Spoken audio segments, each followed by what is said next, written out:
Good morning, people. The time is officially 7:10 and it's a very special day today because not only is it my first YouTube video, but it's my first video in the episode of From Birmingham to the Alps.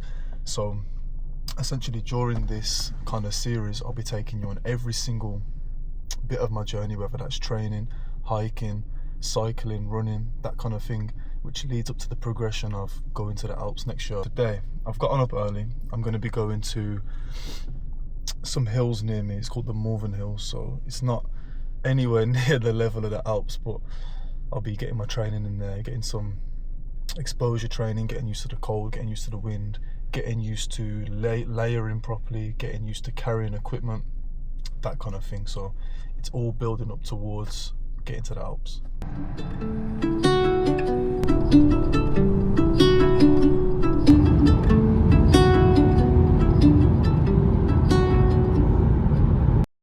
Right guys, we're here and we've started our hike already. Literally I got out of my car and the windshield hit me in the first second, so I had to slap on my shell jacket.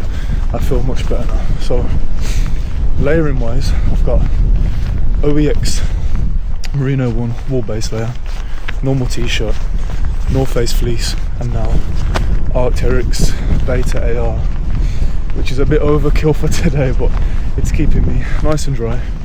It's keeping the wind out, so it'll keep me warm basically. It's coming up to about 8:30. It's not busy at all up here. I've only seen a couple of people, but I'm not at the top yet, so we'll see when we get to the top. It is a Friday, so most people are at work. I'm lucky I'm out here chilling. But I'm not that lucky, I've got work later, so get this shit done early, get the training in, and that's that.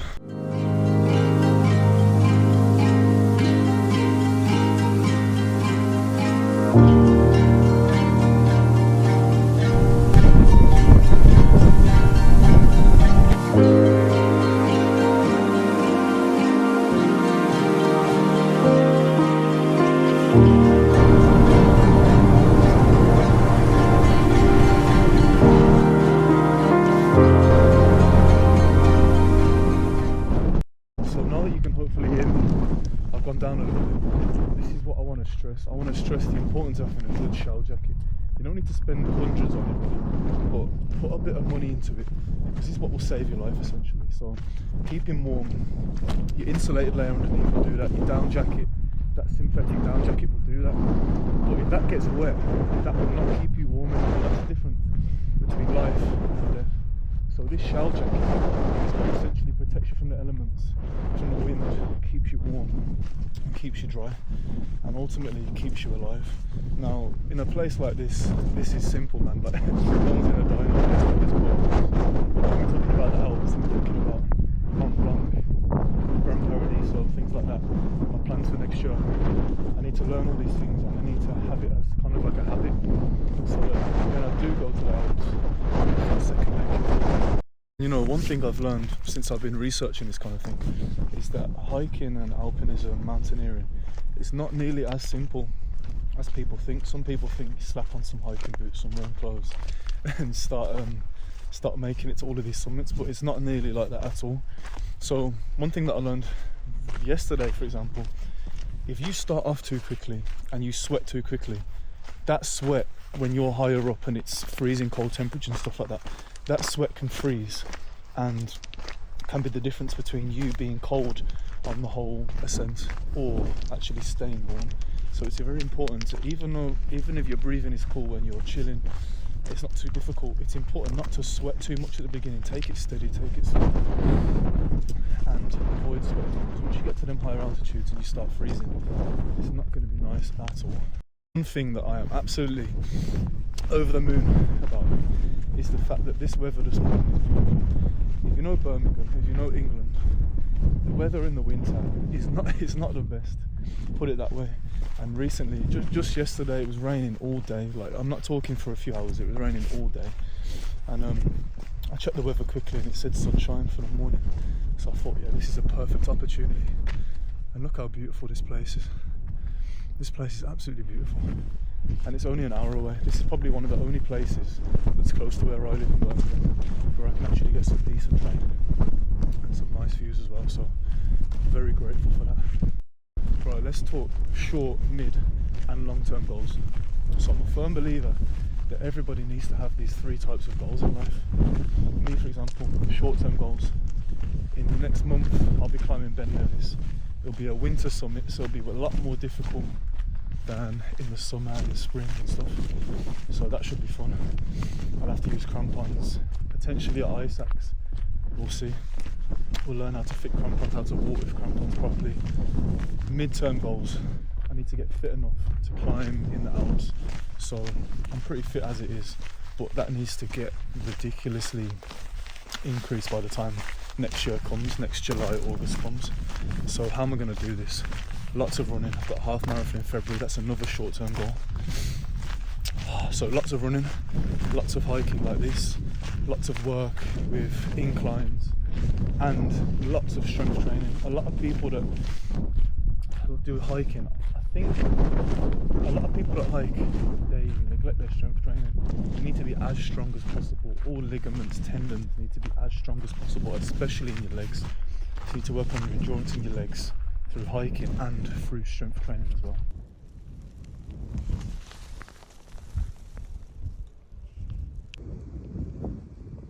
So now let's talk long-term goals. For me, long-term, I want to do a lot of summiting.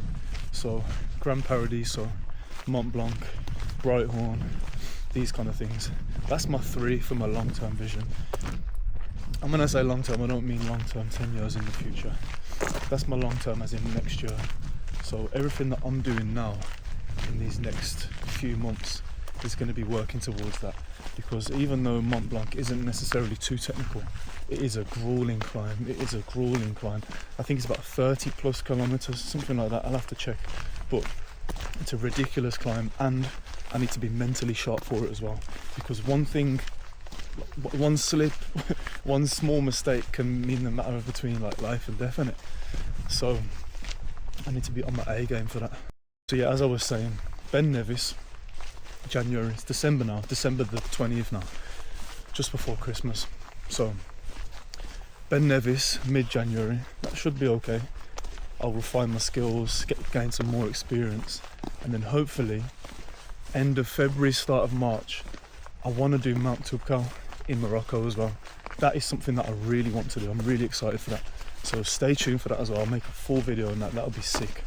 I can't wait. And one of the things is, yeah, Mount Toubkal, it is cheap to climb, you know. Flights £100, guide £100. It's cheap, man. As long as you've got the gear and you don't have to hire the gear, you're sweet. So you can go to Morocco, climb this tallest mountain in North Africa for like £300, man. It is great. So that's definitely something I'm looking forward to. Right, so yeah, plans for the rest of today. Number one, finish off this hike. Get used to walking on inclines, get used to the gradient, get used to the layering systems, understand it more, and just be in that scenario more. So when it comes to the more serious scenarios like Mount Toubkal, Ben Nevis, stuff like that, yeah, just be in them scenarios more. So when it comes to the more serious scenarios of Mount Toubkal, Ben Nevis in the winter, Grand Paradiso, Mont Blanc, I'm already familiar with everything, so it's kind of like a second nature. So yeah, finish off this hike. Second, go home, eat. I'm intermittent fasting at the moment, so I haven't eaten yet. When I go home, it'll be time to eat, carb up, get some protein in me. Then once that's gone down, once that's digested, go to the gym. Now, I need to hit a push session, so I'll do some weighted dips, bench press, stuff like that. You'll see later. I'll make a video on that as well and include it in this one. Do that, then go home, more food, reach that protein intake goal, then rest, maybe nap, and then work later. So I'm working a night shift.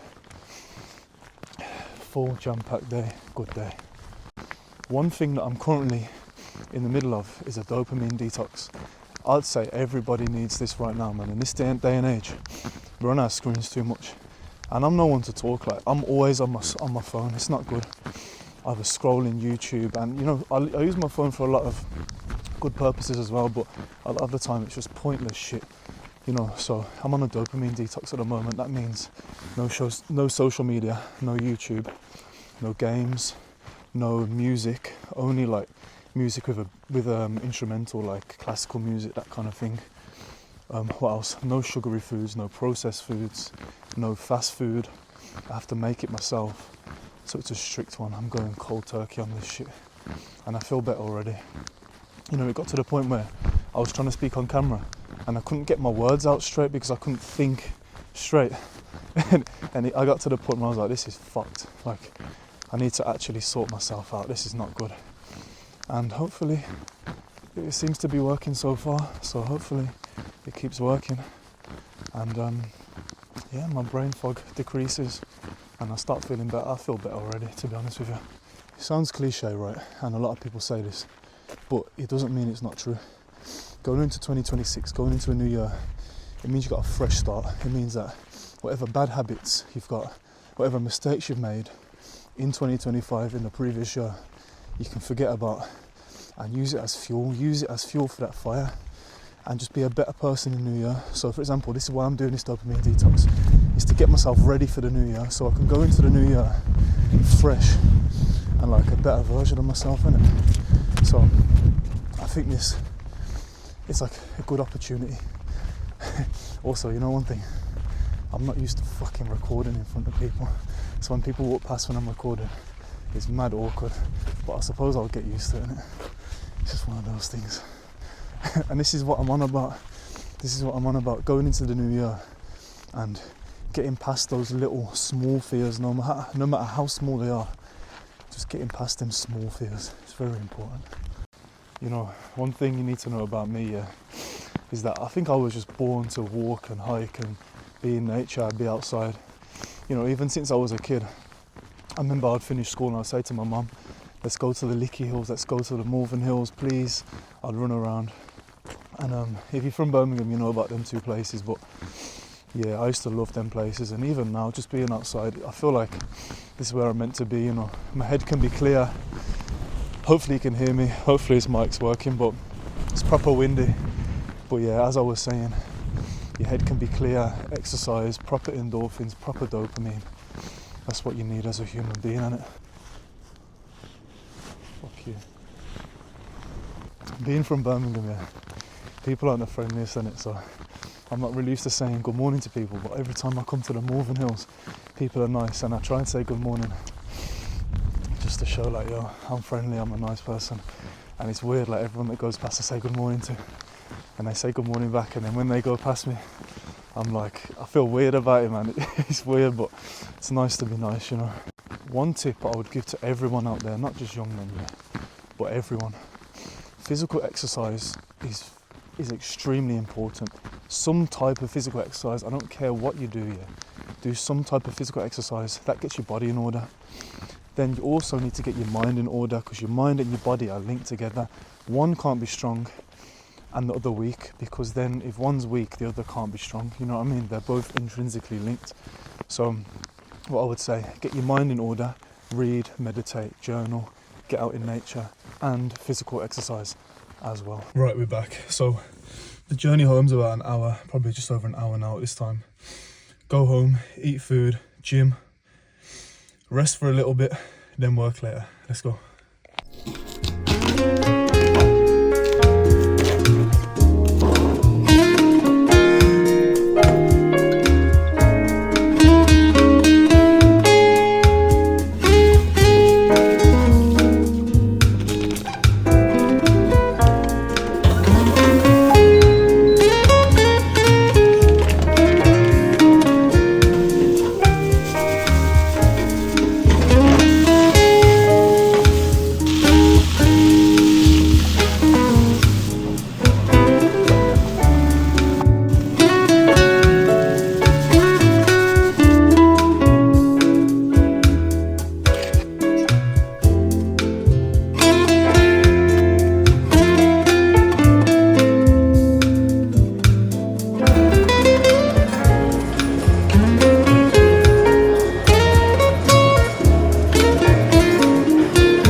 time is 23 minutes past 2. Just got home from the gym. It was a good session overall. Did push day. Good session. So just got back. I've got work in 4 hours. So I need to get inside, have a protein shake quickly. I'll have like 2.5 hour nap, get up, make some food, straight to work. So non-stop today, but this is what it takes. Another thing quickly, tips for the gym. When I went from 3-4 sets per body part, per muscle group, to only doing 2 working sets per muscle group, my strength went up and my muscle gain went up massively as well. I think before what was happening was I was essentially overtraining my muscles, so I was doing too much volume and not enough intensity. Whereas now I'll warm up my muscles with a lighter weight, but I'll do 2 intense sets where either go to exact failure or 1 or 2 reps within failure. So yeah, ever since I've been doing that, strength up, hypertrophy up, feel so much stronger. Gym sessions are faster, so I'm able to get more done during my day. It's just overall better. So yeah, quick tip, only do 2 working sets. Good morning, people. So it's the day after my hike and my gym session. I went to work on the night. It was a fucking long night, man. But woke up, went to the gym. Now I'm gonna eat some food, get ready for work again. But this is just a little day in the life. I wanted just to introduce myself, introduce my routine, introduce what I want to be putting on this YouTube channel. If anyone has suggestions of what they want me to post, drop that in the comments. Don't forget to subscribe. Makes me know who wants to see my content. I'll be posting it anyway regardless. So yeah, I appreciate it. Take care.